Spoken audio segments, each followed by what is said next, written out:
Lajme, aktualitet, argëtim, horoskop, telenovela, showbiz, të gjitha në Metropol.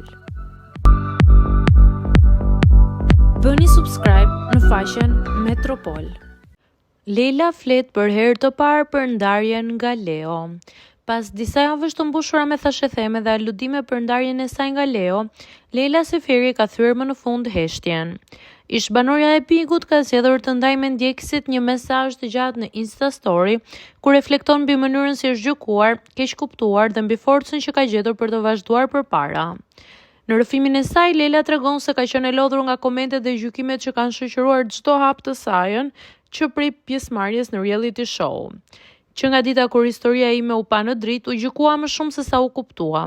U komentua çdo gest, çdo fjalë, çdo heshtje ime, sikur të isha një personazh dhe jo një njeri, shkruan ajo.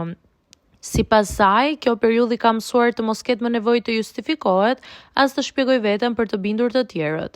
Ka mësuar që nuk e nevojë të shpjegosh asgjë për të mbrojtur veten tënde dhe të vërtetën tënde. Në vazhdim të reagimit, Leila thekson se nuk dëshiron të shihet si viktim, por si një gruaj që ka zgjedhur forcën dhe qetësinë. Ajo pranon se ndonjëherë heshtja është mënyra më e mirë për të përballur me zhurmën e botës virtuale. Unë sot nuk jam as viktim as histori e dikujt tjetër. Jam thjesht unë. Dua të ecë përpara me dinjitet, me qetësi dhe me gjithë projektet e mia që më presin, ka shkruar ajo.